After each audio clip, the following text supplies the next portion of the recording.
Welcome to Village Church Connections. I'm David Pavey. As a boy in England, I was inspired by the adventure of Captain Robert Falcon Scott, who led a team of explorers to the Antarctic, hoping to be the first to reach the geographic South Pole. But when they arrived there on the 17th of January 1912, they found that a Norwegian team led by Roald Amundsen had beaten them by 34 days.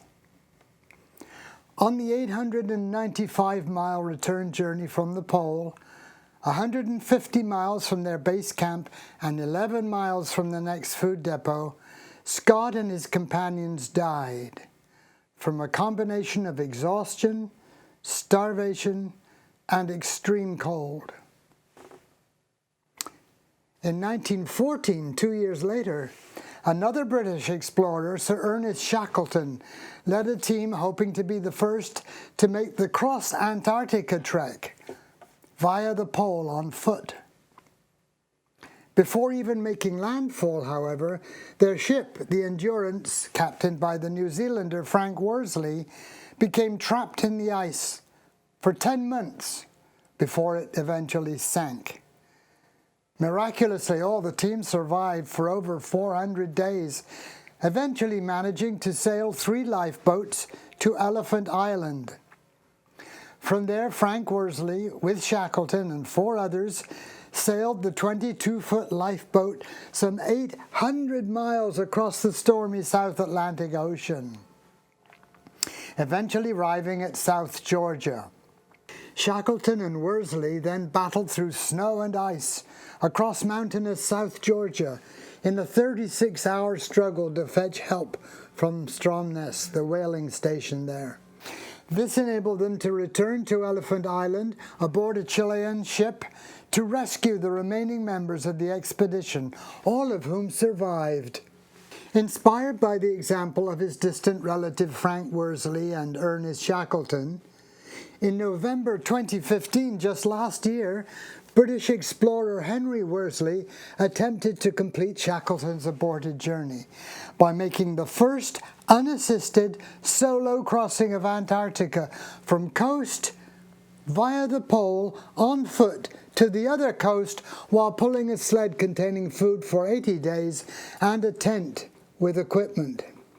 With no supply drops or assistance from dogs, he faced temperatures of minus 44 centigrade, battling whiteout blizzards and treacherous ice, not to mention a 9,000-foot uphill grind to the pole. Aiming to complete his journey in 75 days, Henry covered 913 of the 943-mile trek in 69 days, with only 30 miles left to go. However, he spent days 70 and 71 in his tent, suffering from exhaustion and severe dehydration.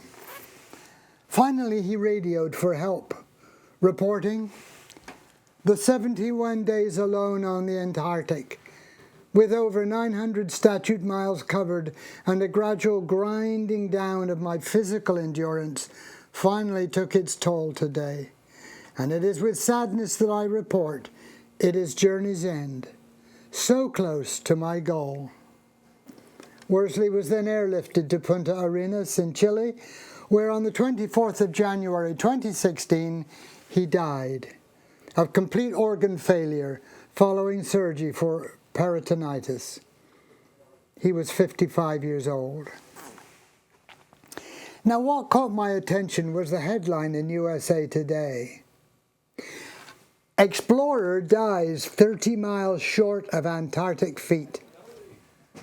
30 miles short. Short is short, however, whether 30 miles short, 50 miles short, or 5 miles short. Short is short.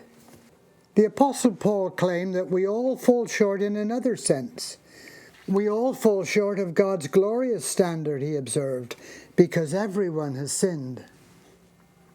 Yes, all of us fall short of God's standard of holiness and perfection, however good we think we are. Sin is not only doing what is wrong, but the failure to do what one knows to be right. Always. Compared with our neighbors, we may rate rather well, but our neighbors are not the standard of comparison. God is. We may be kind, generous, compassionate, faithful, but we all fall short of God's standard of perfection. Nor can we argue that we only commit little sins and so deserve eternal life. All sins make us sinners and cut us off from a holy God. But the Apostle Paul goes on to affirm that God sent Jesus to be the sacrifice for our sin. People are made right with God when they believe that Jesus sacrificed his life, shedding his blood, dying as our substitute. Christ followers enjoy what Jesus called a rich and satisfying life, not because they're striving for perfection and falling short, but because they recognize that Jesus has done for them what they cannot do for themselves. God does not respond to what we do, we respond to what he does. He himself is fair and just, and he declares sinners to be right in his sight when they believe in Jesus. The great Antarctic explorers remind us that a miss is as good as a mile. To fall short is to fail. Better to accept God's plan and enjoy the rich and satisfying life of a believer in Jesus Christ. And thank you for tuning in to Village Church Connections.